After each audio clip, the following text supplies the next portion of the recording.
Welcome back to GTE Podcasts, Greater Than Ever. I bring on special guests from athletes, coaches, and people in the fitness industry, and even outside the space. And I get to learn about them and their history, what made them successful, and how people can learn from them how to be greater than ever. My next guest, she's a very special person, someone who's genuine, kind, caring, and attentive. She started competing in 2008, actually in the figure division. A couple years later, after a few national shows, she decided that she'd go into bikini division.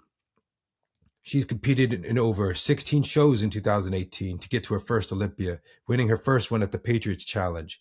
A perennial competitor, always being in the top 10, always placing in every show that she does. Even the Masters, she has done very well. I learned about her history, her story, from her upbringing to family to divorce to how she became to where she is to now. 2019, she decided to leave her corporate job and become a full-time coach and an athlete at the same time. I get to learn more deep about her and the things that she has gone through and how even having setbacks can lead to something greater than ever.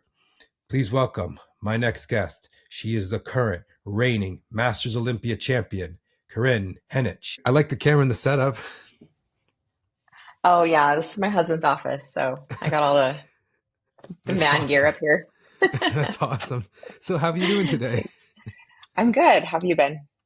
Oh, I've been doing very well.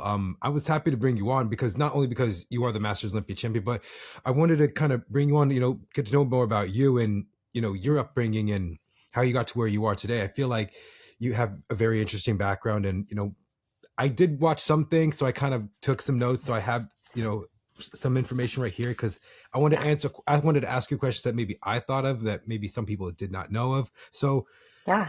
I don't just want to just talk about your accomplishments just as a being a competitor, which we will get into, and also you as a coach, but also just about you and where you come from and what you had to overcome to get to where you want to be. So you're from Utah, right?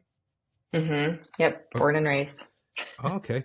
So what got you into initially decided to compete? Were you an athlete before? Were you someone that did sports before?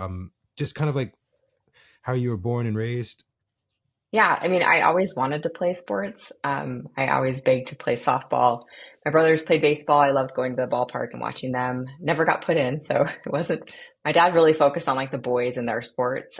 So I danced. I danced my childhood and then in high school. But I loved weight training. It was like my favorite class in high school was weight training. So I really got into like lifting weights then. And then, shortly after that, I was married with kids, but what got me into competing was just the fact that I needed something to control. My life was a little chaotic. Not the best marriage, not very healthy. And for me, it was like, okay, I have this, I had an eating disorder and I was like, I really just want to like learn how to eat and feel my body without getting skinny fat. Like that was my biggest fear. I don't want to be skinny fat because I was already really thin. So I met a trainer at the gym and she started coaching me and training me and feeding me. And it was kind of fun to see my body transform and, being able to fuel my body and actually gain weight, but look good and feel good. So that's what got me started and kind of just kept me going. It really just changed everything for me, having that control factor. So before all this, you said family life, it was kind of difficult in your own family life, Hmm. not before your marriage, but, Yeah. and if you want to get into that, you're more than welcome. You don't have to say the name of, your previous marriage, but, Yeah. you growing up, you said how many in your family? So I'm one of 9 kids. Oh, So which one are we you? had number 7. So I'm one of the younger. But yeah, my dad was an athlete in high school, and that's all we heard about was his glory days. And so the boys had to be athletes, and he pushed them all really, really hard. He was really hard on all of us. A lot of like, I don't know if I want to say mental abuse, but it was just like, you'll never amount to anything. You're not good enough. I grew up thinking that and believing that, and just knowing that, like, well, I'm going to be a failure no matter what I do, because that's what I was told. So I kind of just grew up thinking that. And it kind of led into my adulthood for a long time as well. Yeah, I mean, it feels like, I kind of see that even with parents, even where I'm living from, it's like, their father was, all state, their father was, a college Mhm. football, college athlete. And they're kind of like, they put them on their kids. They start them out really young, putting them at like sports at like 5 years old. Like, you're going to be an athlete. You're going to you're going to, carry out my legacy. Is it kind of like, that's kind Yeah. of what was going with you and your family? I've Yeah, I seen think it. And so. yeah. Oh, sorry. I was just gonna say, I think so. I wish that it was more, I don't want to say pushed on the girls, but like we just weren't in the sports. And my dad never cared to put us in sports. It was always about the boys. So I don't know. It was a lot of pressure to be the best at whatever we were doing. And we were never good enough, no matter what it was. Never ever would be. I grew up in a family with a lot of addicts. And for me, like watching that as a young child, I just knew like that's what I don't want. I don't want that life. And so I kind of kept to myself. I would hide in my room. I was really, really quiet because to me that was safe. Like if I was quiet, I was safe. I wouldn't get picked on or yelled at or told all these horrible things. So I just stuck to myself, and just let everyone else take Yeah. take the blunt of it. But they were all, I mean, it was a hard childhood. My brothers were aggressive and it was just, there was a lot of things I had to overcome. But the one thing I did know is I will not be an addict. So instead I got addicted to bodybuilding. So that's kind of where that turned. So then you left home and you were 18 years old at the time, or how old? And then you decided to Hmm.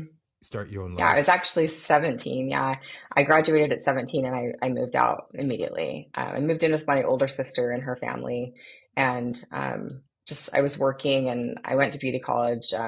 But then I ended up meeting my ex-husband and we got married and had a kid really quickly. So I was a young mom. I turned 20 when I was pregnant and had him at 21. So young mom. And that kind of just changed everything. It was like, you know, now you've got this child and that's your entire world. And that's where everything changed for a long time. So then many years later, I believe many years later, it was in the, what year did you decide, you were decided like, I don't like the way I'm looking. I don't like the way my health is. And, Mhm. I want to do something active. You always love weightlifting. So you thought bodybuilding, who was one of your, like your first inspirations to, going to start competing? I think you, if I'm correct right here, you got into figure around in 2008. So that was kind of, that was the Nicole Wilkins, Aaron Stern kind of era. I remember Jenny Lynn was 2006, and I remember very well. And by the way, people may not know this, but that was Hani Rambod's first ever Olympia title. Got two with Jenny Oh, Lynn in figure. yeah. Yeah. Everyone's like Jay It Cutler. was, I'm like, no, Jay was later. I'm like, no. no, Jenny Lynn was his first, and then Kevin English Yeah. was in the. It was 202, now it's 212. But you know, Nicole Wilkins there in certain was kind of like the biggest like inspiration. Was that kind of like for you, or was there another competitor that you were looking up to? It's kind of funny. The gym I was going to, there was a figure pro. Her name was Masai Parker. She was older, but just beautiful. Like I saw her and I was like, I want to look like you. And so she started coaching me, at the time. And I honestly didn't know a lot about the sport. She was coaching me to like have a good lifestyle. It wasn't to compete at first. And then she Okay. said, hey, the bikini division just came out. You should do that. And I was like, no, she's all, you're perfect right now. You don't have to do anything. And I was like, well, that's the problem. Like I didn't feel good, right? I felt like I knew what I was doing wasn't healthy, and it had been going on for a lot of years, and I wanted to change. So I said, no, I want to focus on growing. Let's do figure. And she's like, all right, cool. So we started training for figure, and yeah, I stepped on my first figure stage. I think I placed fifth that show, muscle contest, and I was hooked. I was like, I got to do this again. I want to get better. And so I just focused on growing for a couple of years, and it was hard mentally because you know you're used to being a certain way and Yeah. living life a certain way and wearing certain clothes, and that all kind of changed. But I had a really great time, and it wasn't until I got to I did USA's, you know, for the coveted pro card in figure, and I got there and I was like, oh damn, these girls are huge. I am still really, really tiny. I'd gained a lot of weight for me, but I was still so small and I kind of felt defeated. So I stepped away for a couple of years and then was like, all right, fine, I'll try a bikini. So All right. that's So where I needed to be. so you took some time off. So I think from 2010, and then you did started in bikini in around 2013, right? I think it was 2012, if I Okay. remember correctly. Maybe. Yeah. About that. Cause then I did a few years of nationals before I turned pro. How many So national shows did you do in figure? Just only one? just one, just the Okay. one and done. I Okay. was like, yep, can't match these girls. Mhm. And I feel like that was And they kind were of like the small back time. then. Yeah, they were. Yeah. It's kind of like people say that's kind of what bikini kind of looks like right now. But I felt like Hmm. what really changed figure was when Nicole lost her title and she got and she came back and started working with Hani. Coincidentally, she got more bigger, and everyone's like, "Whoa, where did that come from?" Like she was much Hmm. more bigger. She was much more like harder in her abs, and then it was like, where did this? That's kind of like what made people get more bigger, and it's kind of like, well, one person starts getting bigger now. It's like that's what everybody wants to start to look like, and I mean, Hmm.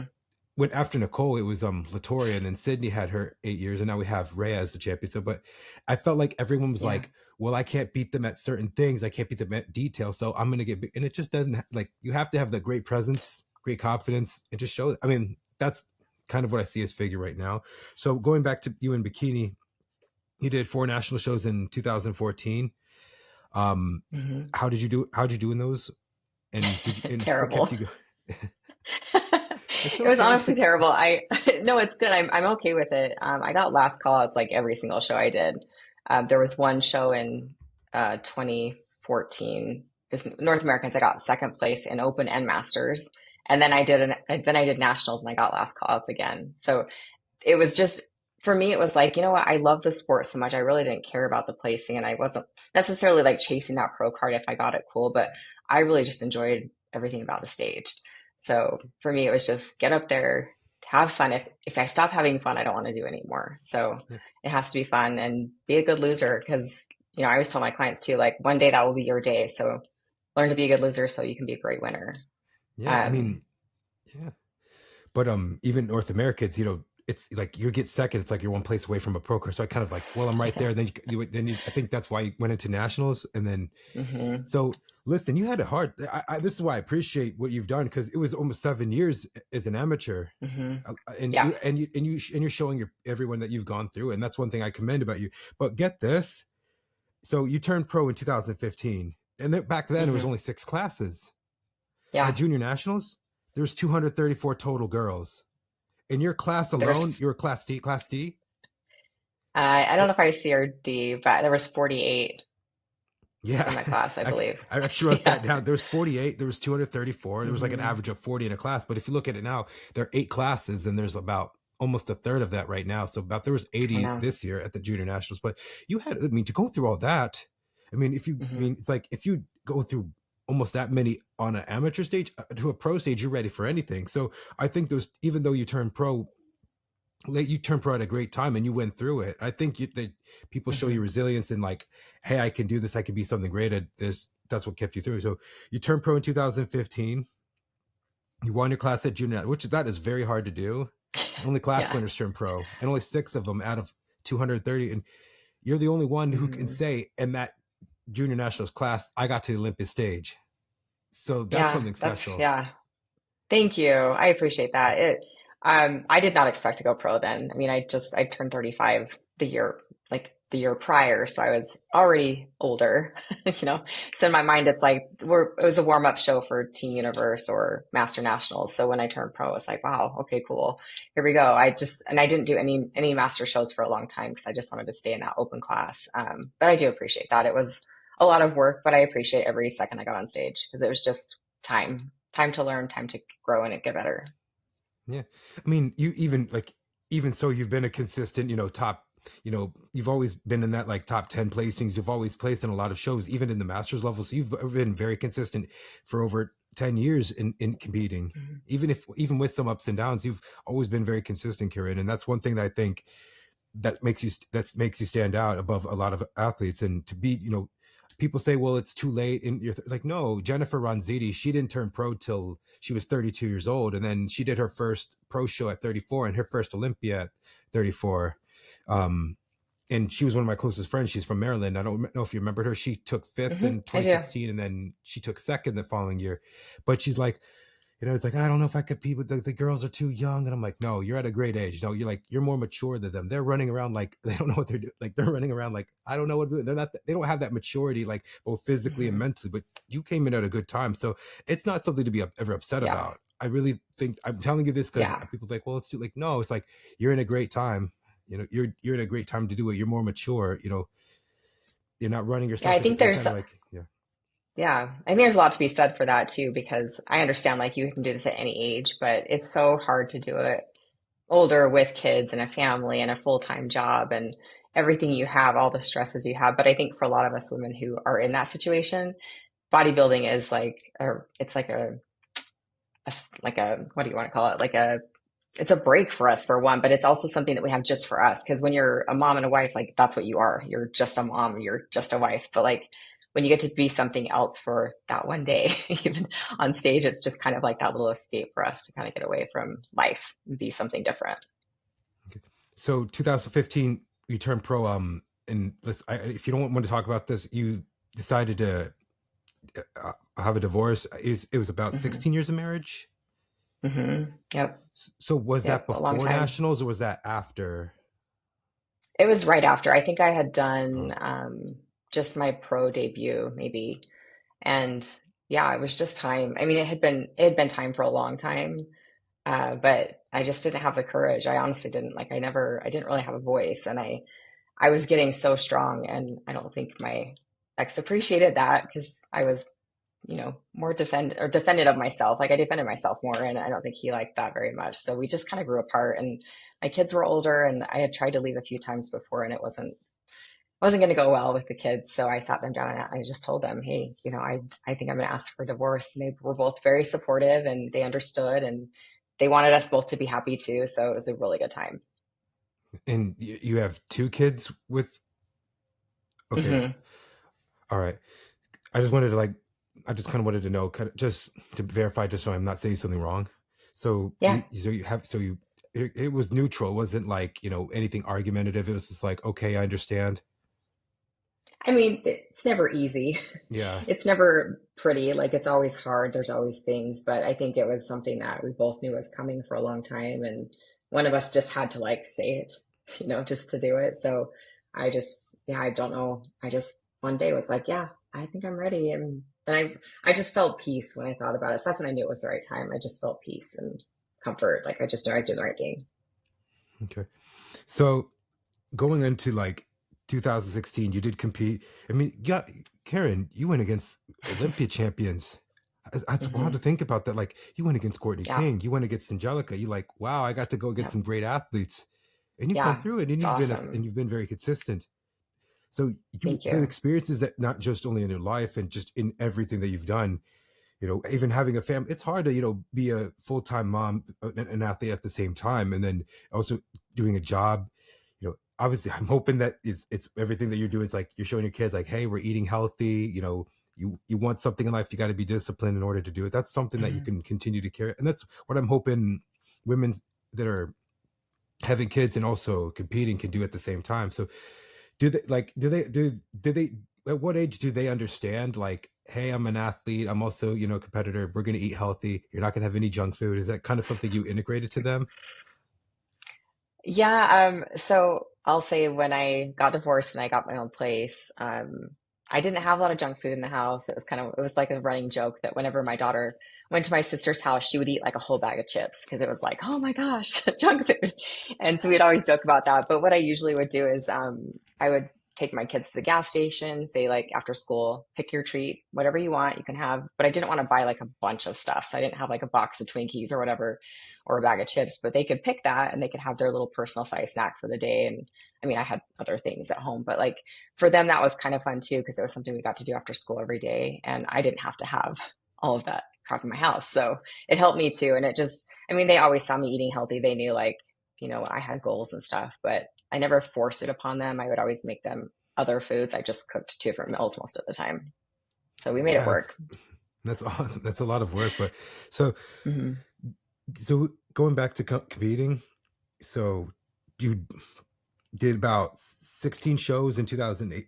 From 2017, you were like fifth, third, second. You did about 16 shows, and you won your first pro show at the 2018 Page Challenge. That show qualified you for the Olympia, or you qualified on points? It was on points that year. Oh, They didn't take just win and you're in. It was all points. I mean, of course that's the year I would win a show when it's just points only, but yeah, so it was kind of a stressful year. I mean, my husband and I had like this spreadsheet built out where like every show we'd tally all those scores and who had what, and I had like this running scoreboard at home that I could just, okay, I guess I have to do a show here. Like that's how we kind of planned my shows, just to try to get points and stay in the running. It was a lot. Yeah, I mean, even now, even when I'm running Pro Bikini News Network, I'm tracking the points. I'm like, okay, how many did they have? I'm like top 25. I'm looking at it, but back then it was just in the 2018 Olympia there were only 33 girls on stage. So Hmm. tell me about your 2018 Olympia experience. How was that? You know, going to your first Olympia for the first time. I think that was probably one of the most competitive times. If anyone asks me what are your all time favorite Olympia top tens, I'm like, that was the year. It was a good year. Um, yeah, it was surreal. My husband's always like, he would ask me, why aren't you more excited? And I'm like, I am excited. I always had this weird, like, yeah, I qualified on points, but like, what if they recalculate and I'm not actually in the running? Like, what if they messed up and they're like, oh, sorry, you're out. So I didn't really like, I don't feel like I enjoyed the process going into it as much as I should have. Plus I was exhausted. I'd done like 13 shows. I don't know, maybe more. It was a lot.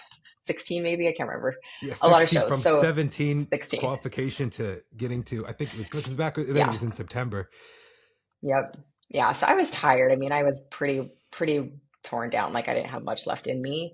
So when I got there, I was like, oh wow, okay, I'm here. And I remember just standing like on backstage and being like, oh shit, okay, wow, I'm here. Like the tears are coming. I'm like, you can't do this right now. You got to get it together. But it was really a really cool experience. I mean, because like you said, it was a smaller show. It wasn't like this year, so it was a little crazy. But it was just, yeah, it was surreal. It was awesome. Something I'll never forget for sure. So when did it like make you realize that you're going? Was it when you were there, or like when you got like the letter from the Olympia saying like, you know, you congratulations on qualifying? Because sometimes I remember back when it was points, someone's like, I think I'm done for the year, and I'm like, no, look, you're gonna like you got points, you're enough to qualify, you're gonna make it. It's like wait a minute, really? It's Hmm. like wait for the email for them to wait for the Olympia team to send you the email. When you got that email, what was that like? When you got everything was sent, your Um, plane ticket and everything, and yeah, it was like, okay, go ahead and book all your stuff and here's the schedule. It was like, wow, okay, I'm going. So let's do this. But like I said, I was so I had nothing left in the tank. I was so exhausted. It was probably the smallest I've ever been. And I was kind of sad and bummed that I didn't have more time to like prepare. And I think that was the problem with that year is that we were all just like fighting until the end. And so many of us were just exhausted. And I don't think a lot of us brought our best that year, but it would have been cool if we had a little less stress and more time to prepare. So I think I I mean, finally got the points. I think I made it like the month before Olympia is when I finally hit all my points. So okay. it's very stressful. I mean, even just being there, you know, if it was a great learning experience, you know, even just to like, you know, Hmm. that you accomplished something. I always say like it's hard. Like I've even told you like you're 5% of the world. And I mean, not many people can, you know, we have it great here in the US where how many people we can turn pro, but you know, but Hmm. getting to the Olympic stage, that's difficult. But Yeah. for you to, you know, Yeah. be the only one in that in that national class that year, and then to say I got Hmm. there, I think you could look back and say, well, man, you know, I worked hard to get there, and I accomplished something that not many people can say they ever do. Because, like I said, 5% of the world. You think about the whole globe and how many pros we make in the U.S. Not many people can say I got to do that, and you've got to now do it like two times, and also two times on the Hmm. master stage. So Yeah. after That's a good 2018, point. you decided to leave your full-time corporate job and go into all in a coaching. When did you decide to like take that step? You're just like, you know, what is more important? What do you want for your goals, and what do you want, you know, going forward for your life? When did you decide to say I'm done with working my full-time job, I want to do coaching and being an athlete at the same time? Yeah, it was kind of just presented to me to start coaching, and I was like, well, I really liked my job. I was, I was doing facilities management. I really enjoyed the people I worked with. I had a lot of flexibility, but so for a long time I was doing both. But when my roster started getting bigger and bigger, it was like, oh, geez, I can't do both anymore. It's just too much work. So we just we just gambled a little bit, and my husband was like, I'll support whatever you want to do. So I decided to quit my job and pursue coaching full time, and it's been a really big change, but like a good change for me. It's been nice to be home, be more flexible with my kids and like be able to be home more and not stuck in an office for 10 hours a day. And it's been a different experience, but for sure it's been helpful and you know, I love it. So I can't complain. Yeah. So after from 2019 to I think 2022, you decided they decided, I think in 2022 they were going to bring back Masters for 2023. When you heard that news, how was it for you going like, oh wow, I can go into the Masters Olympia? I was so excited. I've been hoping that that would come for a long time. I've been talking about it for years, just like, when are they going to, they've got to do this. They've got to do something. They're rewarding so many master pros now. And to not have anything for us to like aspire to, because like Olympia for a lot of us is kind of out of the question. I mean, not always, but it's just different. So something that's just for us. And so I knew it would come back at some point, but man, I was so excited. It was a good year. I mean, that year was hard personally anyway, just there was a lot going on in my life that was very stressful. So the timing probably wasn't ideal, but it gave me something to like distract me and kind of keep me sane, honestly. Do you want to talk about that, or Yeah, do you want? I sure I can. Okay. I just, I have one of my sons just kind of was going through some hard things, and unfortunately, we kind of took the brunt of it that year. And then shortly after that, my father passed away suddenly, and it was all like right when I found out I qualified. So it was like I'm trying to be really excited and happy, but I had these things that were just like tearing me apart inside. So I think for a minute it took me a while to kind of get into like the idea of okay, wow, I'm going to Masters Olympia.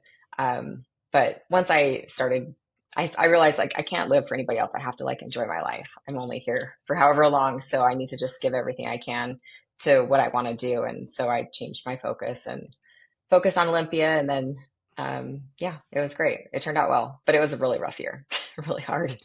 I mean, you've shown that you're going, going through it, and even though it was very difficult, and I know it's, how is your son? Is he like adolescent right now? Is he in his teens? He's 25 now, so Okay. he was 22 at the time, and always been a really great kid. He just was going through something, and I think it scared him. It scared us. It was just a really hard thing that he had going on in life, and he'd never gone through. Like his teenage years, he was great, no issues, never any trouble, but just something happened, and he's okay now, thank goodness. But it was really, really scary. So I had that going on all year, like the whole year I was dealing with stuff from that while prepping and then planning to travel. And unfortunately, my stress was really, really high. So it was, yeah, it kind of affected my health in other ways too. But you got fourth in the Masters Olympia, and you Hmm. qualified automatically for the following year. Um, Yeah. that year, did you have to win? Did you apply? Did you have to win a show? For 2023, we all applied. So I think Okay, they said they had, I don't even remember how many applicants they had, a lot, but they picked, I want to say, was there 22, maybe 22, yeah, 20 something? Yeah. 22. Yeah. Hmm. Yeah, I mean, it's Yep. hard. Like if you think about it, like things where it's like an invite, like even like the Arnold Classic, it's like it's harder to get into that than it is to get to the actual Mr. Olympia, because it's invite only. They only take a Hmm. handful of applicants who apply, and you did very well. I mean, I even was, when we did our preview, I was like, I think Corinne, like I saw what you looked like at Wasatch last year. I was like, hey, I think Corinne could be up in that, in those top spots. She was fourth before, and who knew that this Thank year would be the you. year you'd won. That was like, Not I me, played a hedge. that's for sure. So going into, so you won Sasquatch in 2024, you qualified again. So going into Hmm. this Masters Olympia, you had like, there were about 38 women on the stage. Hmm. They Yep. did the first call as the top 10. Did you have any expectations? Like going into it, you're like, okay, hope to do well. Or you're like, you had no expectations to, No, did you you know have, what? Because I did my warm-up show like the month before, and I placed fourth in Texas at the Republic of Texas. So I was kind of like, well, all these girls I had taken 2 years off. I'd been off for 2 years total. And one year of that, I couldn't train, couldn't do cardio, couldn't do anything. So I was coming back from like the bottom, trying to grow myself back into the show. And I just didn't have any expectations. When I placed fourth at Republic of Texas, I was like, well, we'll see what happens. Maybe I'm hoping I make top 10 because we bought tickets. They're really dang expensive, but the kids were all going with us, and it was like, well, if I don't, I don't. We're going to have a great trip. So we spent 2 weeks in Tokyo, and the show was at the end of that 2 weeks. So we had time to do all the touristy stuff. And my coach was like, what the hell are you doing? You should not be getting 20,000 steps a day. And I'm like, sorry, here with my family. I gotta, Jamie will you get know, on you. Jamie will get on you about yeah, that. I know, like, Jamie looks out for you. yeah, But yeah. She was not you bring happy. you know Jamie means very well.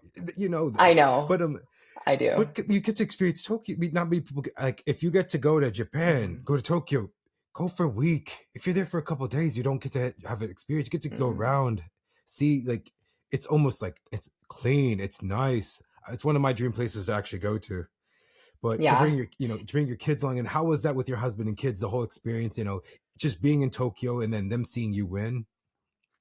It was really fun. So my bonus kids, I have three step kids. They've never seen me on stage. They've never been to a show. So it was their Oh, first experience. And so we're like, well, this will be a great time. It's a great family trip. We haven't done a trip this year. Let's just make it Japan and just give them the full experience of like what it's like with a bodybuilder mom. And so it was really fun. Like we had a lot of good times prior to, but then, the show was so fun to have them out in the audience. Just I could hear them screaming and crying and joy, like so joyous. And it was just so fun to see their excitement for me too, because they've never been there. So those I told them, I'm fans like, in don't the get used to this. This is not normal. This won't be every time. I was gonna say those fans in like the Asia countries, they're like they go crazy. Yeah. When it's like a Japan show, it's almost like futuristic. It's like they love it. They love it. I don't know if you know Nicole Gajia.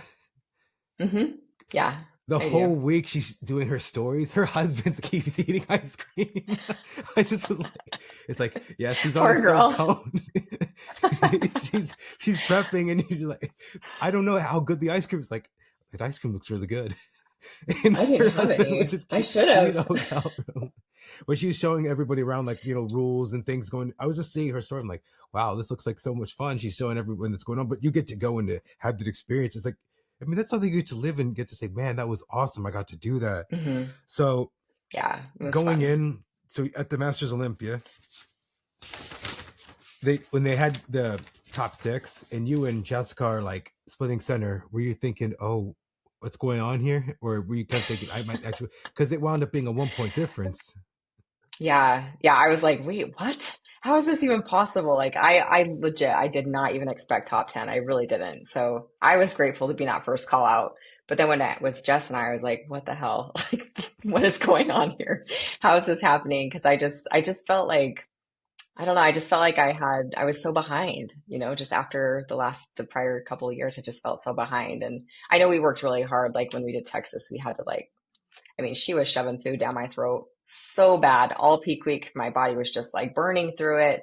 So we kind of just kept the food really high from that point on. And I felt a little soft. I was like, oh, this is so weird. I'm so used to being leaner. But Jamie knows what she's doing. She brought me in just right. Yeah. I mean, and also being get used to the climate and Hmm. how Japan is, and obviously knowing where to buy food. It sets you up for success. Yeah, Not I only mean, it just having was, the whole trip, but like that, yeah. I feel like it sets you up for success. Because you're like when you get there, like, okay, I have a couple of Ziplocs of food. Okay, what if I run out? I got to make sure I go to place. And did you have to go to that 7-Eleven there, that famous 7-Eleven? They were everywhere. We definitely went in those, but I honestly like we were right by a grocery store and we got an Airbnb, so I wasn't at a hotel with all of Oh, us okay. there. We wouldn't have fit in a hotel room.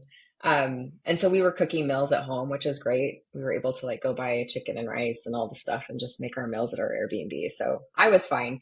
And they The had kids are and they had the microwaves and the stoves. You didn't have to buy any. no, we didn't have to buy. The fridge was tiny. It was like Oh, shorter than me. And the kitchen was really small. There was a stove, there was a microwave, so we had everything we needed, really. It worked out well. yeah, Yeah, almost every year I are think, all yeah. picky. My kids are all really picky eaters, so that was fun.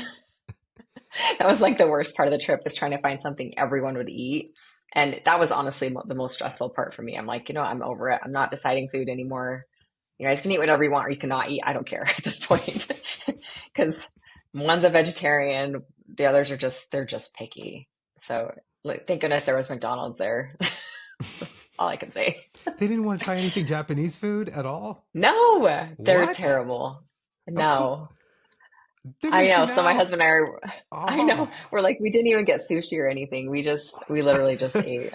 I know. Oh, food it made was in fun, Japan, but those, especially, is so good. that's what I Take them hear. I back. didn't have They any. I don't they know. need to go back and they need to try it. I know. I know. Oh, I I'm don't just know. It messing was with fun. you. No, it's But true. I mean, I was so mad at them. Like, come on, you guys. Once in a lifetime. Yeah, Yeah. it's okay. So, I mean, one thing I've always said, I was trying to think about this, like almost everywhere you travel, even at the Olympia, people, some of the hotels don't have microwaves or they don't have, rice Hmm. cookers. So then people got to go spend $30 on one. And Yeah, like, and then when it's all over, it's like, well, I got to leave it now here. I can't take it with me on a plane. I can't take it in a check right. bag. So it's like, at least they had it. At least they had it. So that was a good thing. Yeah. So, Yeah. I mean, it's fun. Like everything is so tiny that the hotel rooms were tiny. So my daughter and I stayed at the hotel closer to the venue the night before the show. And then the rest of them stayed back at the Airbnb, and it was so small. I was like, there is no way we could all fit in hotel rooms. We'd have to get one for each of us. They were that we're tiny. bodybuilders. We're bodybuilders. We're Yeah. much bigger, and it's like everything's so Yes. small. Well, and my husband's 6'5". I think you met him, but he's so, and his kids are all really tall. So they were giants. We were a spectacle. I don't know. Walking around, did you when you went to any of the gyms there? Is it like were you like the biggest one? And they were like I've never seen someone Yes. this. Yeah. Well, and they have like I had to tape up my tattoos because nothing can be showing, no tattoos can Yeah, be showing. So that was different too. There was just some things that were different about the gym. Like we couldn't wear our shoes that we walked in with at the gym. We had to change our shoes into yeah. something different. So it was the customs are a little different, but I appreciate, I'll respect them. It was just, I'm allergic to tape, so sometimes I'd be like, oh my gosh, I'm so itchy. Like my skin would start reacting a little bit. So there was things that I don't want to ever do again, but um, yeah, we had a good time, and he was definitely the biggest guy anywhere we went. So He's like, I feel like a giant. everybody Everything's was so walking mini. around just. Yes. Well, and then I'm like ripped, and so I've got this girl with these big muscles and this huge guy, and yeah, we were a sight. It So was fun. so when they have the final and at finals they had the top two and then they announced your name. You weren't surprised at all. Were you like you were No, I shocked? You weren't like getting was. emotional? I couldn't even understand what he was saying. I had no Oh, idea what was happening. So I thought, because he said my number first, I thought that meant Jessica won. And so I was like, I turned to her and she's like, you got it. And we were talking like in each other's ears. That's why I was holding her. So I'm like, what do you mean I got it? And I just had no idea. I couldn't understand anything. So I was very, very shocked. I think that's why like I just froze because I didn't even know what to think or do. I cried after, but like on stage, I was just like, what's going on? Yeah.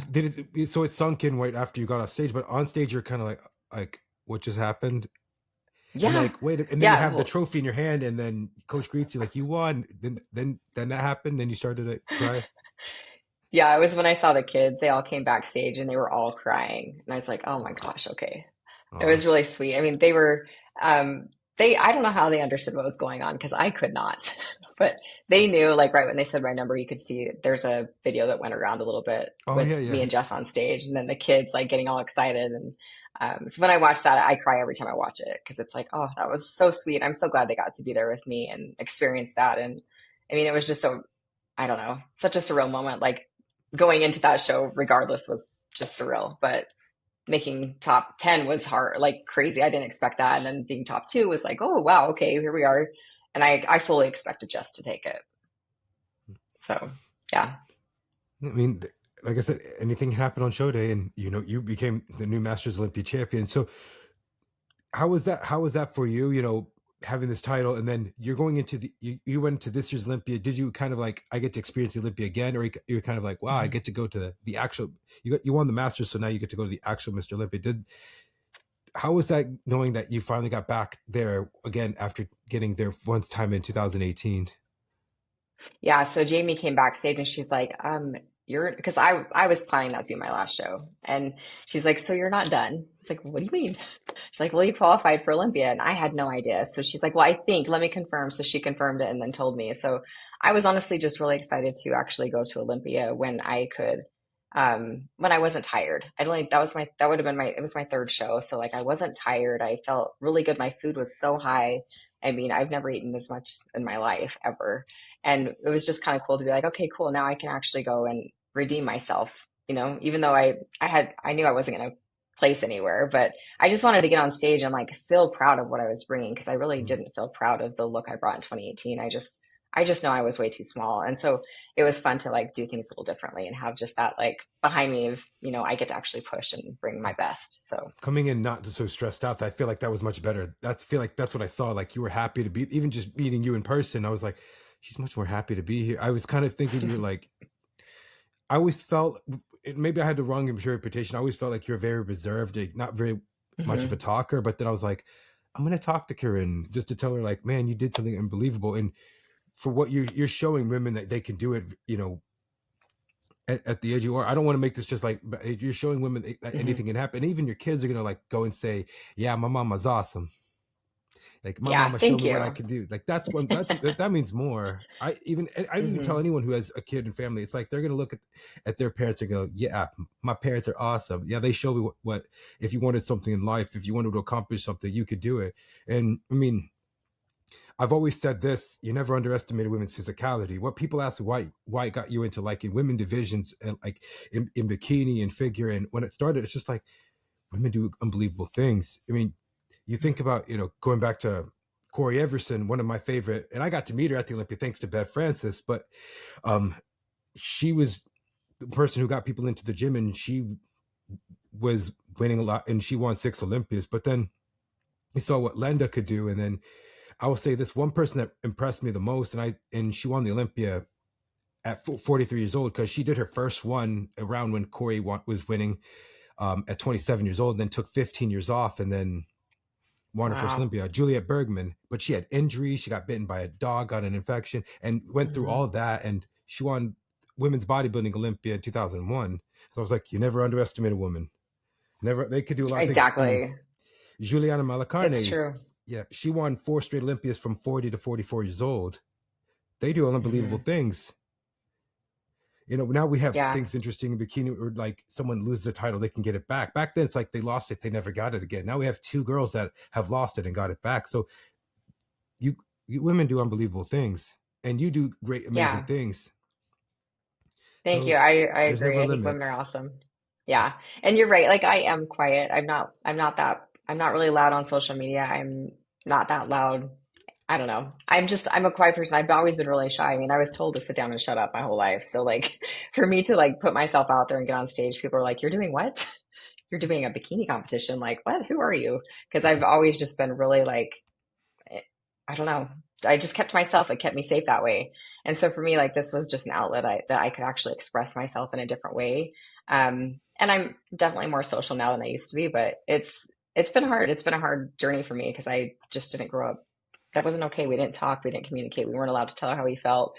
We just literally had to just be quiet. And that's just the way I've always been. So But it's being true. what you are Yeah. now, like I feel like you got that when you matured, and you got the better confidence, and you had that more belief in yourself. I feel like that shows how strong you are, not just physically in the gym, and growing, but Hmm. also, mentally, and, being out there. And I think you being a Masters Olympia champion, you're going to be very vocal. I had to like, when I was trying to make sure I didn't say your name right. So I was like, it was like Kerryne. I'm like, I watched a video on YouTube, I'm like Kerryne. I'm like, and then it was a video on Fitbody's page. I was like, okay, Hmm. Kerryne. And I'm like, and I Yeah. actually write it like her, and I'm like, I had to phonetically Spell it say it. phonetically. Yeah. So Yeah. I wanted to, That's and it's Henich. Henich? hmm. Okay, yes, I said it right. So I'm like, you're very well spoken, and I'm like, I'm hoping now that you can be talking, and I'm hoping you can inspire many women, and especially people getting now that Masters is getting more popular, and now we're seeing a lot of shows, and now Hmm. they just today announced that Wasatch Warrior will have fit model, Yeah. so I'm hoping to see you at Wasatch. So, Yeah, I'll be there for sure. I don't know if I'll be competing, but I'll be there. all right, but I mean, I think that it's great for people that it's growing, especially now with fit model. Just people starting out, like just like I love to see people just make an effort, and just put themselves out there. People say, "Well, we shouldn't have so many divisions." I'm like, "Well, no, it's great what they're doing. We have different Yeah, types I of things, agree. and you never know where you belong into, and then maybe you find that to your liking." So you started in figure. You're like, "Well, you know what? Maybe this is not." I've tried a lot, but you know what? I'm going to try something different. And you did that because I guess another reason, maybe, if correct me if I'm wrong, you didn't want to do bikini because it was too like Victoria's Secret model kind of looking girl. It was honestly just because I already felt, well, I had an eating disorder, like I told you. So it had been going on for like nine years or something. And I did not want my daughter to see my behaviors being, I just didn't want her to learn anything from me, for my bad behaviors of what I was doing. So for me, it was more about like learning to eat. And I just didn't feel like the coach I hired, she was more like, you can just get on stage right now. You don't have to do anything. You're already there. And I was like, but I'm not there. Like, I just wanted to change. I wanted to grow mentally as well. So I just needed to go through that process of like learning how to fuel my body. And I don't think I would have done that had I just jumped into bikini. I really don't. I mean, I remembered and I don't know if you remember her, but she was like an OG bikini girl. I'm actually going to post about her because I remember talking to her, Diana Dahlgren. She was like, Yeah. "Yeah, I back then lived we in were." Temecula. Oh, Yeah. We wow. worked out of the same gym. No way, Diana, small world. yeah, was it Yeah, Narman. Narman. Oh Yes. wow. And Sonia Gonzalez. I worked out with all of them at the same gym. I remember she was like, "Yeah, like I'm happy what bikini is right now." It's like back then we were mentally ill. Like what? I'm like, "What do you mean?" It's like we were on 800, 900 calories a day, and that was it. And I'm like, and Hmm. we had to suffer. It's like I was like, "Is that?" And I stopped. I'm like, "Is that why people kept calling bikini the starve yourself division?" And I'm like, "We're so much better now. We've evolved. Yes, we got more muscular. Yeah, Yes, we it's got more true. bigger, but we're so much. We learned from mistakes. We've learned from what not to do. Because back then, people were just like Hmm. asparagus and fish, and Yeah, that's all I had. and I was like on a meal five plan almonds. for I'm just 5 years, like, and it was, hmm and I'm like, we're so yeah, much better. And the posing got better. I'll be honest. When yeah. it Oh my started, I gosh, didn't that's so like. funny. I told you I did this. I did not like the. I was a DPT candidate going in trying to go to physical therapy school, and I'm like, when I used to see them like pose like that, I'm like, oh no, her, oh no, her spine. I'm like, oh no. It just looks so uncomfortable. It looked looking back, it looks so much Yeah. cringe, but we're much better. Like we evolve, we're so much better now. We have great coaches. We have Jamie's, we have Kim Moto, we have Hmm. Adam Cash, Yeah. James. And we also have so many up and coming coaches that we Hmm. learn in how everybody's different, everyone's individualized. So you as a coach, what is something that you do differently? What is something that you do when you have a client and when they're starting out? How do you assess them? Where do you feel like they should be fitting into, or do they come to you like they were from a different coach, or Hmm. someone like they're like, Coach Kerryne, I want to do bikini, or Coach Kerryne, I want to do this division.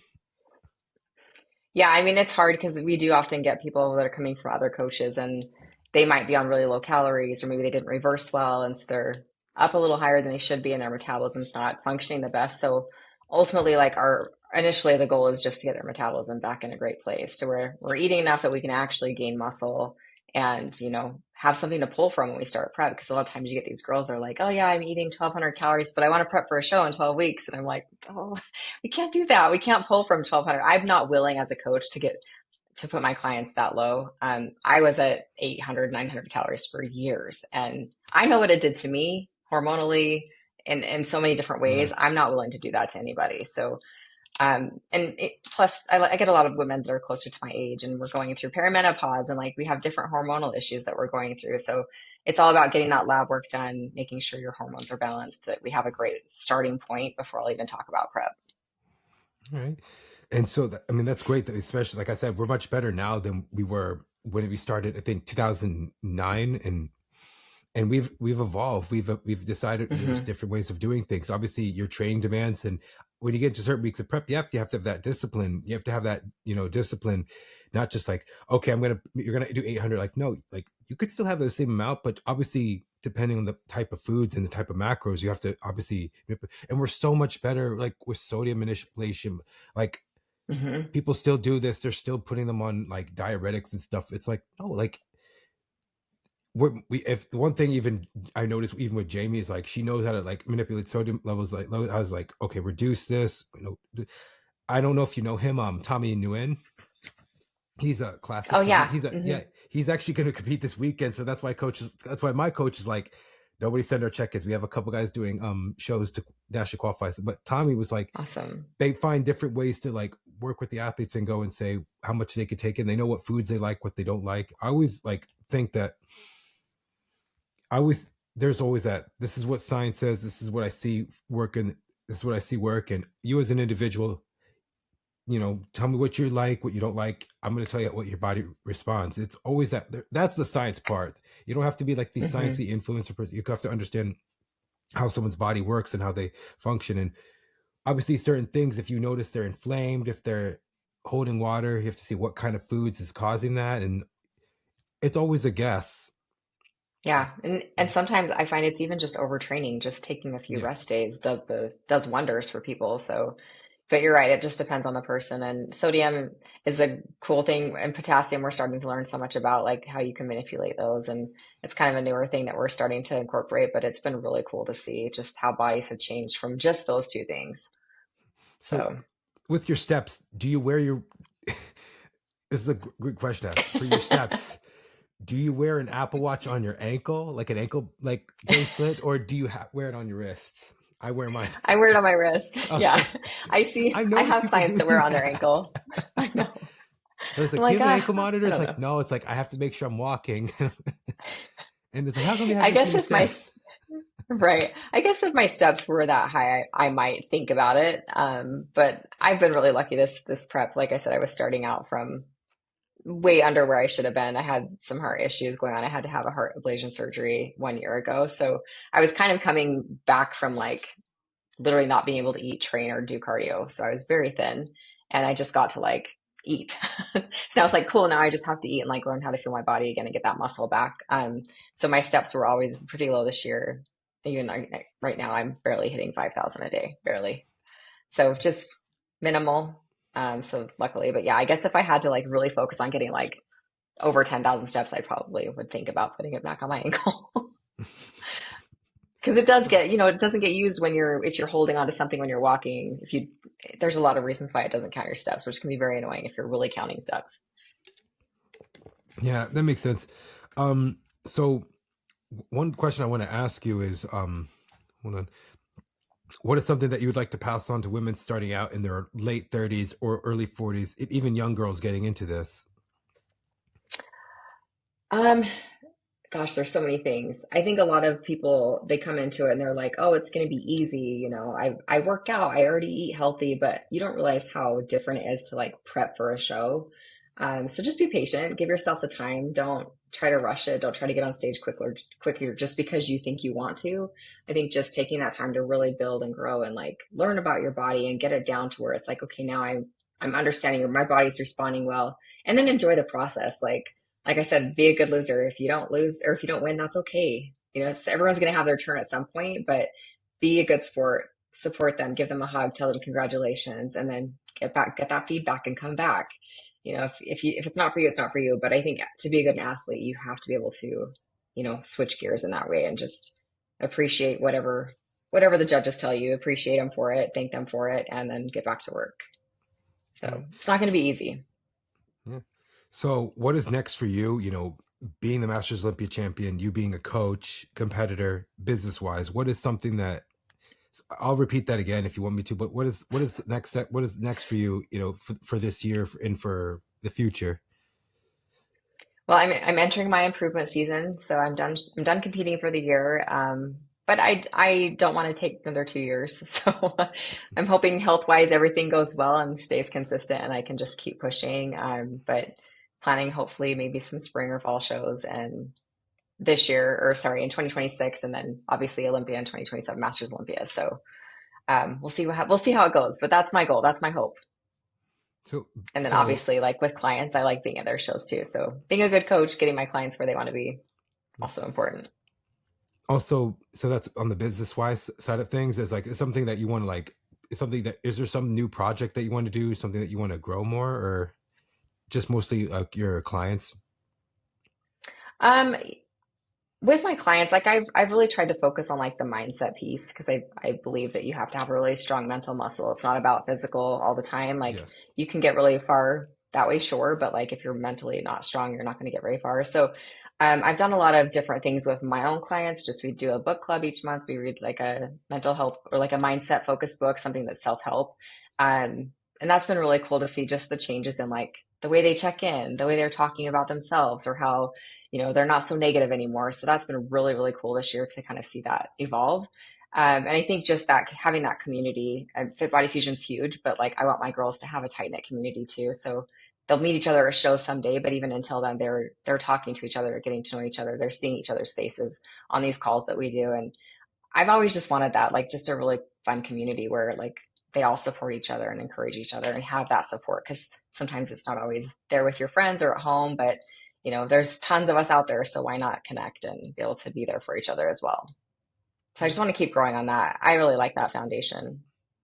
No, that's amazing. I mean, also like, Thank you you. know, growing into them, like obviously, being the mindset of not just, a great competitor, but also, a great family member, a great spouse, a Hmm. great, parent. That's also what I feel like is really important. And I definitely believe, Hmm. Kerryne, you're setting that example very well. Thank Right. you. And I think a lot of Yeah. people are going to go and say, that's something I've learned from my coach. Not only, is she a great athlete, not only does she have an amazing physique, but also she's an overall great person. And that's one thing I was told even coming in. And when I did my intro, the one thing I remember, the couple words I kept saying was genuine, talented, dedicated, Mm. attentive, and very caring. And that's truly what I believe you Thank really you. are. And it shows with Thank everybody you. that is your athlete and anyone that knows you very closely. So I appreciate that. It means a lot. I'm going to Yeah. show I think everybody your that, page right now. Is it okay? oh, yeah, go for it. I'm so So bad at I'm going to, posting. all right. Are we here, right? Yep, there we are. All right. So here's Kerryne Henich's page. You can follow her at Kerryne Henich _ IFBB Pro. She's verified, so you can find her there. All right. I'm gonna pull up your link. I'm gonna exit out of this one, and then I'm gonna pull up your link tree because that's where your sponsors are. I want you to give shout outs to them. You ready? If I can remember them all. Yeah. Okay. All right. Here we go. All right. And here's her links to all of her sponsors. All right. So Toxic Angels, the best. I've worked with other suit companies, but I've never experienced anything like I have with Toxic. Highly recommend. Customer service is great. Suits are beautiful. Everyone use code Kerryne. Um, They make awesome Code suits. Corinne. Just saying. I try to keep my code really simple. So, so peptides, we work with a few different peptide companies actually now. I need to update that, but if you are interested in peptides, have questions, you can always reach out to me. I'm happy to answer any questions you have, but we work really closely with them. We do a lot of coaches calls, just learning more about all the new peptides that are out there. And it's been kind of fun. So genetic peptides, there's a new one that we just started with and I can't remember the name. Sorry, but there's also Oxy 2 Pharma. So I'll update that, but they'll be on there. Code Corinne also on that. The Shoe Fairy, obviously, you've got to have the nice heels to go with everything. Code Corinne. They're the best. I've tried several different heels. They're the best. Pro Tan. I like to tan myself. Some people like to have a spray tan. No, thank you. It's not for me. The DIY kit's awesome. Happy to answer any questions on that as well. But my code's Corinne. New Ethics. I love their products. I've used them for gut health, just for thyroid boost. They have like a really great thyroid supplements that are good to like help your natural thyroid hormone. Thyroid. Oh my gosh, that's so hard to say. Thyroid. I can't even say it. Thyroid Thyroid. hormone. Anything with hormone after is like so hard to say. I don't know why. But yeah, they've got great supplements, really good products. I like their pea protein as well, so I use them. Oh, Corinne. Global Formulas, again, another great product, another great company, same code. They have tons of different stuff, but we like their creatine's really great. Their creatine monohydrate. They have chelated creatine that I like too. So those are great. And then is that all of them? That's it. Got it. Yeah. Did it. I love the pumped, by the way, from Global Formulas. Yes, yes, that's another good one. I can't do all Yeah, that they've crazy got some good caffeine, stuff. but I actually tried it from the Olympia. And I was like, wow, this is really good. I mean, they don't sell on the East Coast, but I will every once in a while. I mean, yes, I'm with a different, but every once in a while I'll try their stuff. But also, guys, remember to use code Kerryne for Toxic Angels bikinis. They make awesome suits. Please. Talk to Margaret. Just saying, you want to Yes, look Margaret's the awesome. best. You want to look awesome. Get Toxic Angel suits. For I'm sorry, I sure. have to. They're the They make best in the the best business. suits. I I know, right? agree. I agree. They're so But fun too. Like I really like to design my suits, so I like to get on the call and just play with colors, and they're great for that too. So yeah. But Kerryne, I really appreciate you coming on. It's really great to know your story, and I'm hoping people learn from this, and also learn from you. Your resiliency and just being having that relentless mentor of never quitting and, never giving up on what you wanted in life, and you're in showing that you can do it. That's what I believe this is really the message. And my podcast, I call it GTE, greater than ever. I think people can learn how to be greater than ever from just someone who just decided, I'm going to do something different with my life. I'm going to, make myself healthier, Mm. make myself, show that I can accomplish a lot of great things.